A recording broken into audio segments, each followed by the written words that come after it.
D2 Word Life here with Riptides.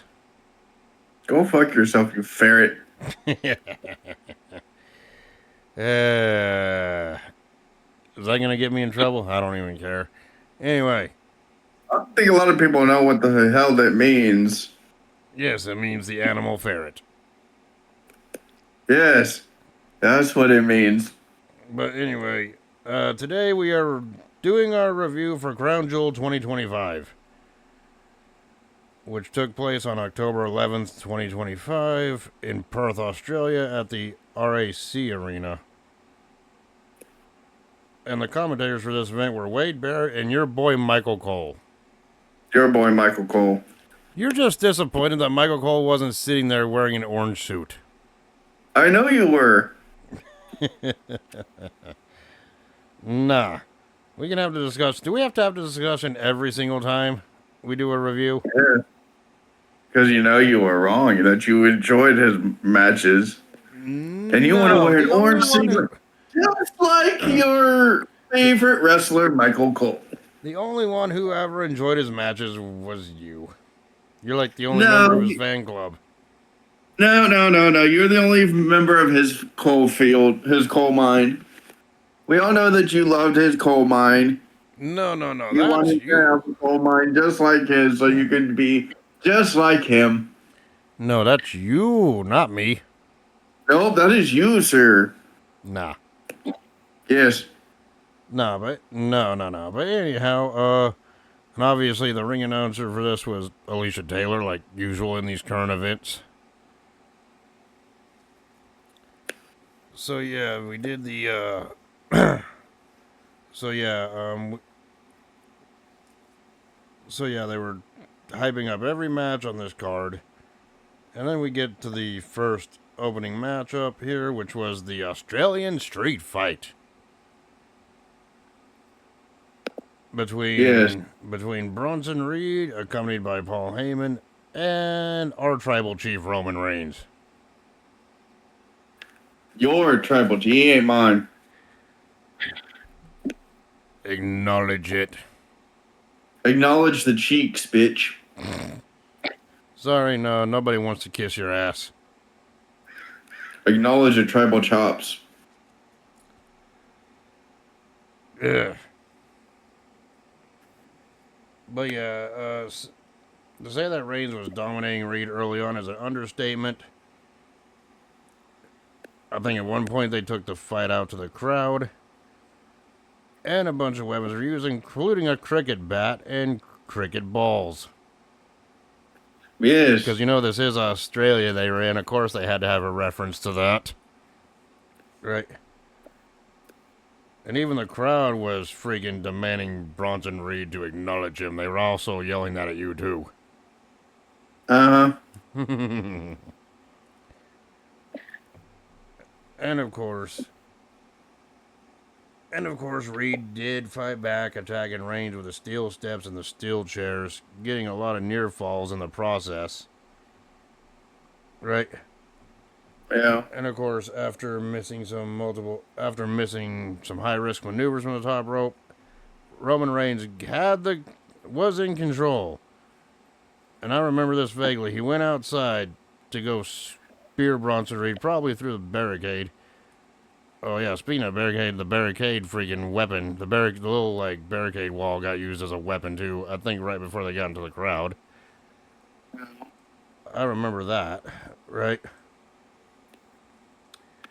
But you know, at this point, Reigns was gonna go for a spear on Bronson Reed on the outside, and then Braun Breaker interfered, nailing Reigns with a spear instead. Yes. And then afterwards, another spot I remember is freaking Breaker and Reed both using the freaking Shield powerbomb to put Roman Reigns through the table. Announce Yeah. table. And cue for the Usos to show up to aid Roman Reigns in this one. But, you know, Breaker and Bronson eventually overpowered them. Like usual.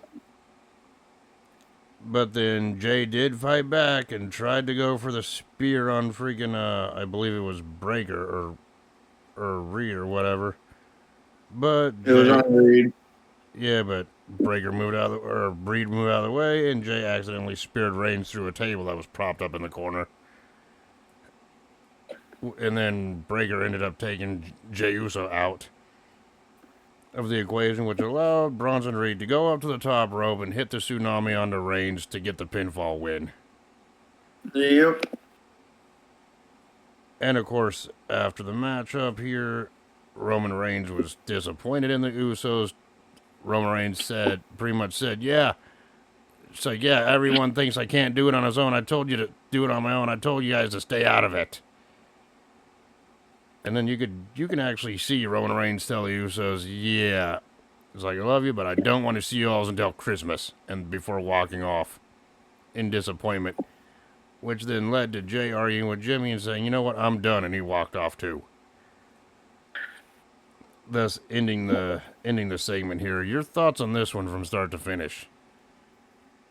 Jimmy Jimmy knew what was going on. He's told him not to act like Roman, and what's he doing? He's acting like a bitchy little Roman.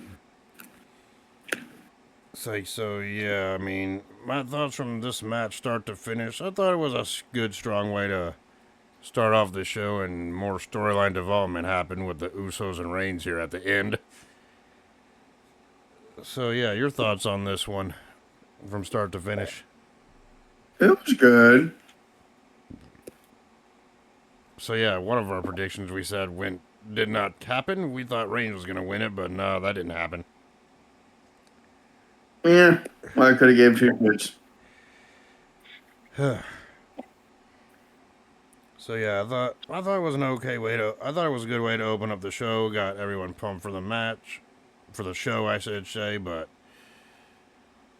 was it the match of the night? No, we'll get to that one later, right? Yes.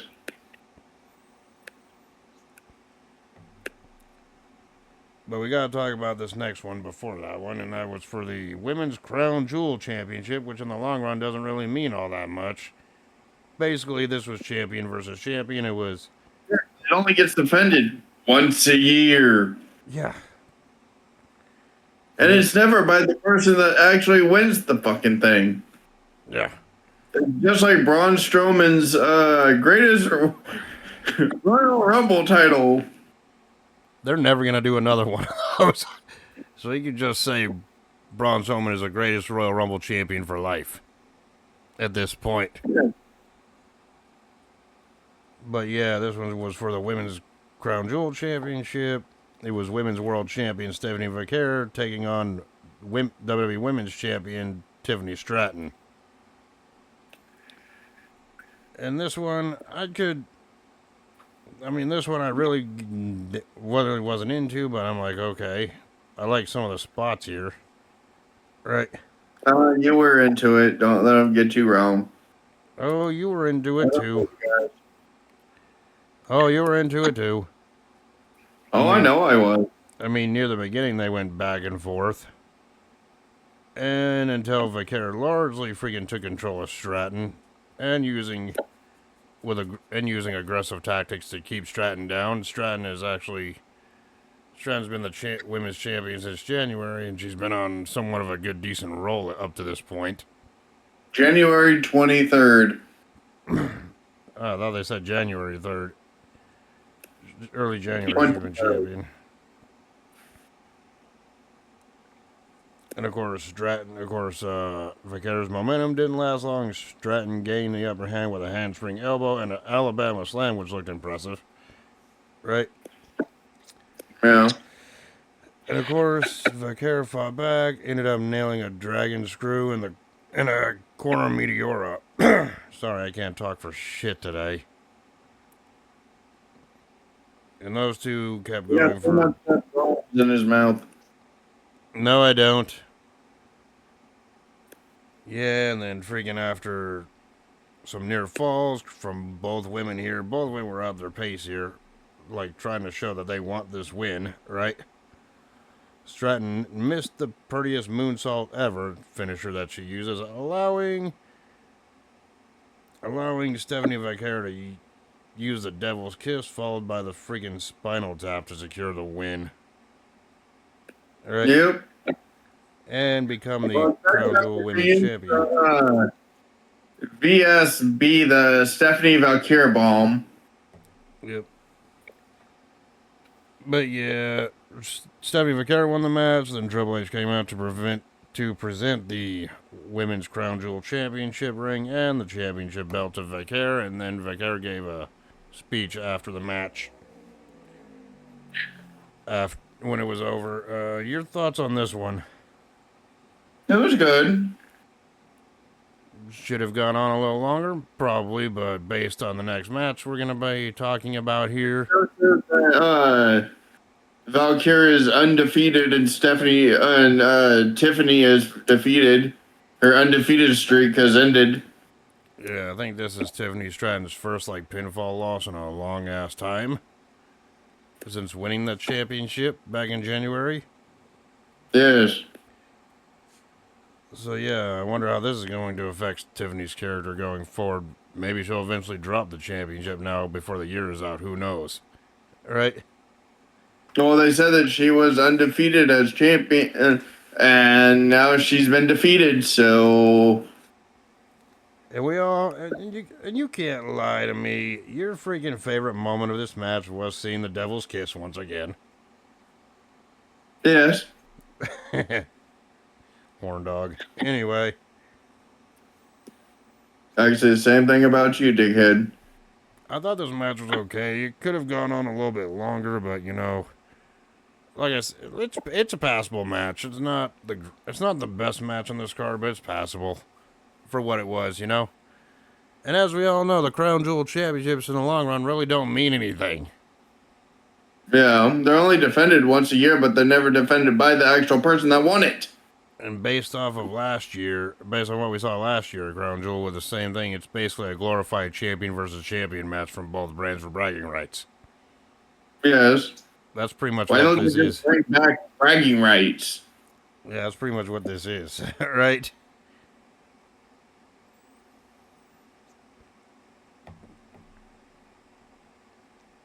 And we go to and then there was only 5 matches on this card, so we're on to the third match already for this one. And it was the encounter between John Cena on his retirement tour and AJ Styles. And yeah, I think it was unique. The entrances were unique. Especially with what AJ Styles was wearing. Yeah, it was a throwback to his TNA days.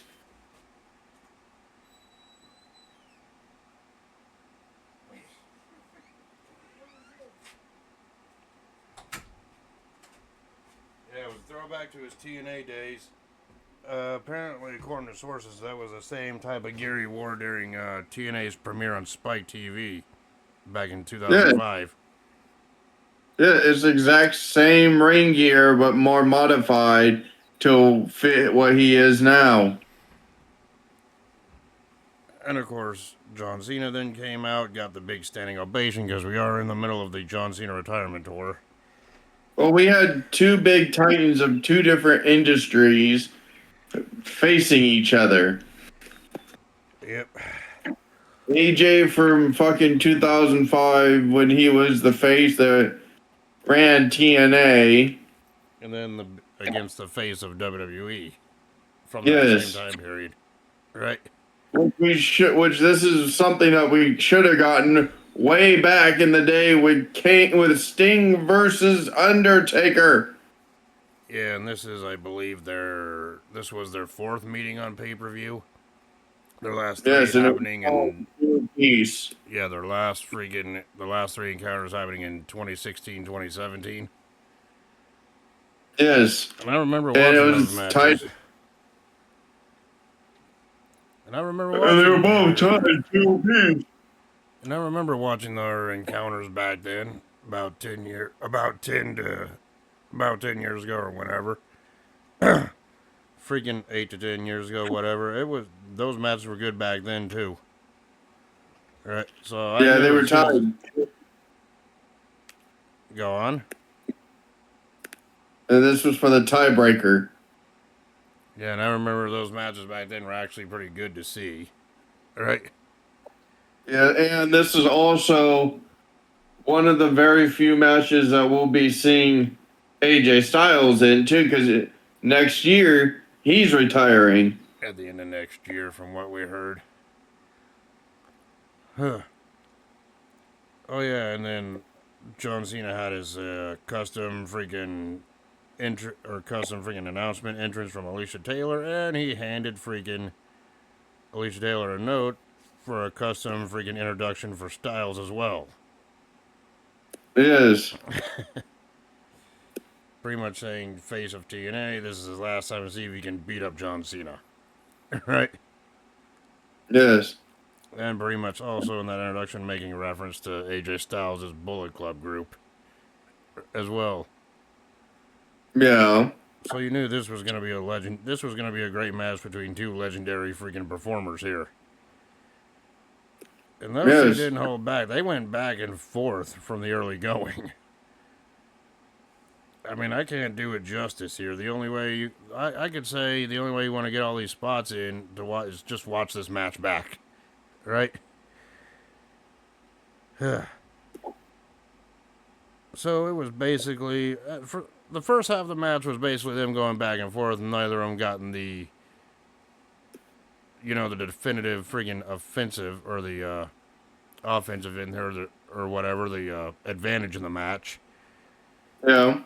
But then that's when we started doing. That's when near the second half to the end of the match. That's when they started busting out signature moves of other people, including each other.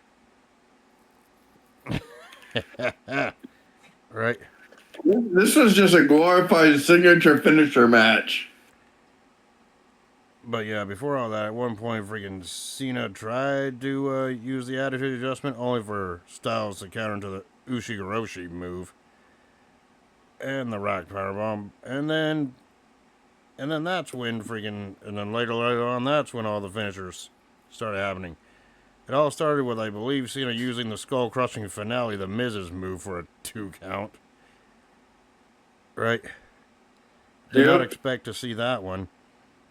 And he also, at one point, instead of the STF, he used Rusev's accolade submission hold, which that didn't work.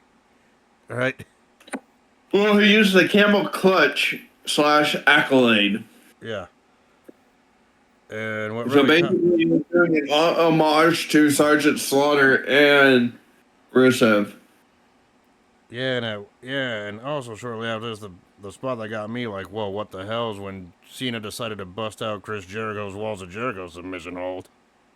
Right? Oh yeah, when you freaking countered AJ's calf crusher, and then all of a sudden you're like, oh, what's he gonna do? Then he just freaking locks his hands in and freaking does the Walls of Jericho. Yes. Yeah, but then we gotta talk about, AJ Styles' moves that he did executing Christopher Daniels' Angel's Wings. For one. Sting Scorpion Death Drop. Kazarian's Fade to Black, and freaking Samoa Joe's Kakita Clutch. And he also performed Michael's Sweet Chin Music. Super good as well. Well, at least no one put in the Cole lock. The Ankle lock. They had to say that on commentary. I'm like, that is cringe, man. Right? And of course, Cena did battle back a bit, got the advantage. He nailed the late great Bray Wyatt's sister Abigail and Randy Orton's RKO as well. Oh no! At some point, he landed Randy's RKO first, and then that wasn't all that he was going to land. He went for the punt, which Styles moved out of the way, but sheesh. And then I believe Styles went for the freaking attitude adjustment at one point and got a 2 count. Yes, and then he went for another move, and that got reversed into the Sister Abigail, and then everyone was literally screaming, "Thank you, Bray!" And then they literally brought out their phones with the flashlights for the Fireflies. Yeah, and I can't do this match justice. You gotta freaking watch all this stuff to believe it. And they literally kept saying, "Thank you, Wyatt." Yeah. Thank you, Wyatt. And of course, near the end of the match up here, after a great freaking match between these two, you know this match had to be put to an end at some point. AJ Styles was going for a high cross body on the Cena, and Cena freaking caught him and reversed it into the GOAT's finisher. Yeah. Yeah, so Cena nailed a tombstone pile driver, homage to The Undertaker, onto AJ Styles, before picking Styles back up for an attitude adjustment to score the 3 count and win the match. Right? Yeah, no, he didn't. He didn't even need to hit his own finisher. He literally could have ended that with the freaking tombstone, and that would have been it.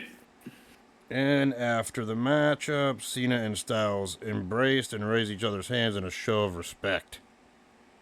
After what Well, they it's the just last time they'll performed. be facing each other. Yep, as a show of respect for one another in this matchup, which to me, this match was the greatest freaking match on the card.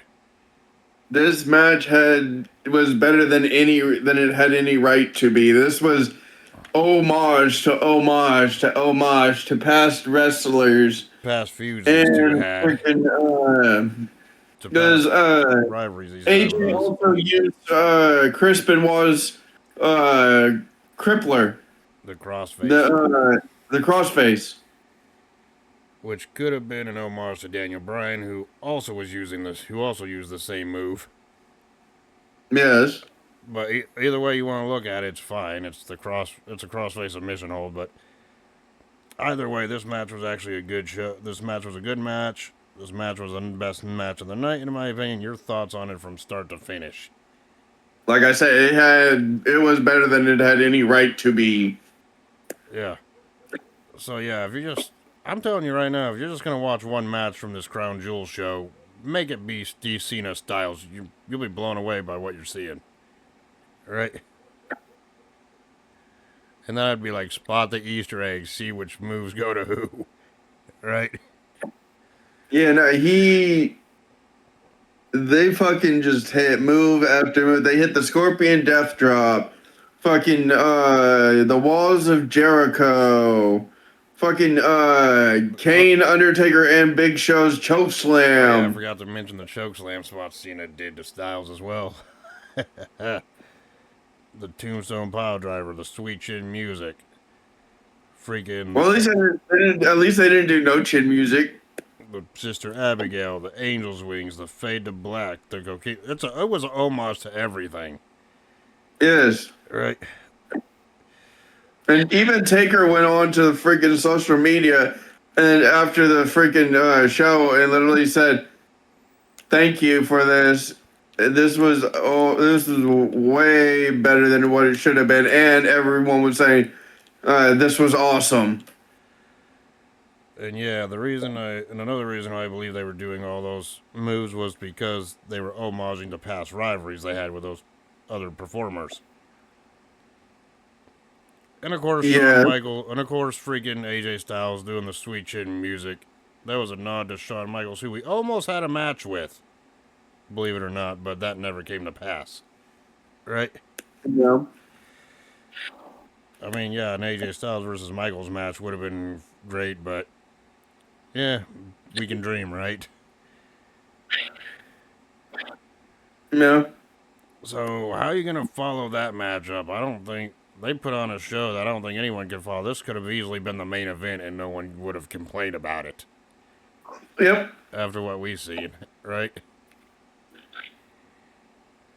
But there's 2 more matches on this card. We had the semi-main here, which was the tag team match. It was the Kabuki Warriors, Asuka and Kairi Zane, taking on Io Sky and Australian native Rhea Ripley.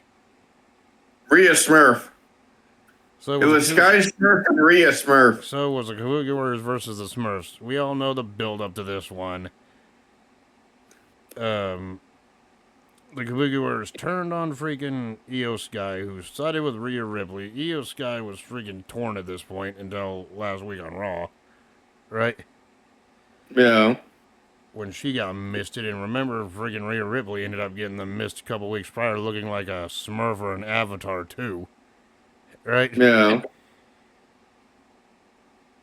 And it was during a backstage segment that friggin' this match was confirmed, and especially when last week on Raw or a couple weeks ago on Raw, friggin' Io Sky was getting the mist out of her face, out of her eyes, washing up or cleaning up, and then Kyra Zane came up to her, was like, just apologize to Asuka. We'll be family, only for Io Sky to be like, leave me alone! Right? Yes. Which is what I feel, which is how I feel right now, which is what I want to say to certain people right now. But that's a different story completely. Right?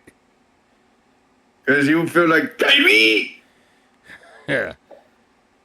But either way, did the match live up to the hype or the build? Yeah, somewhat. I mean, Zayn and Asuka were freaking. Asuka and Zayn were in control early on, attacking both Rhea Ripley and Io Sky at the start of the match up here. And the whole story was them trying to prevent Rhea Ripley from getting the tag in, classic heel tactics in tag matches that we always see here. Right? Yeah. And Sky was getting dominated early on in the match with a 2-on-1, but Sky eventually fought back. Got the hot tag to Rhea Ripley.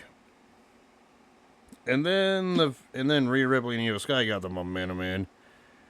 Because Rhea Ripley came out and nailed a bunch of power moves on the freaking Sky and Asuka. And that eventually led to Ripley hitting the U on freaking Zayn, or the Riptide, I should say. Go fuck off. You know I gotta say that every single time. At least once. I've had that fucking gamer tag before I even know who that was. And then Sky then got the tag in to perform the moonsault off the top rope to pin Zayn to get the win. Right? Yep. Anyway, your thoughts on this one? It was a good match. Yeah, it was a good match. Obviously, it's not the best match of the night, but it was passable. It was the best women's match, in my opinion, of this show. And they told a good story leading into it as well. Right? Yeah. So, Team Smurf for the win. Yep,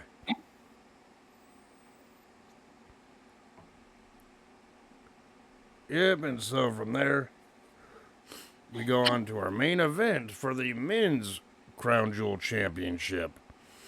Oh, God. Your favorite match of all time.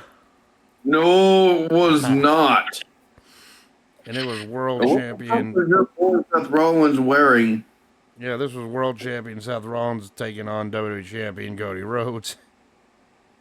And before we even get to it, during Seth Rollins' entrance, yeah, what the hell was he wearing? He looked like he robbed freaking Koala DeVille's robe.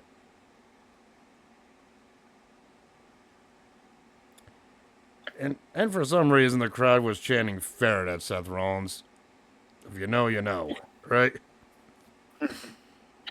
Of course, then Cody Rhodes made his entrance. He got freaking a standing ovation, cheered like he usually does. The Australian word for what is for here. Yeah, we already know, right? We don't need to say it here. Right. We don't need to say it here. Right. Okay, Scooby-Doo.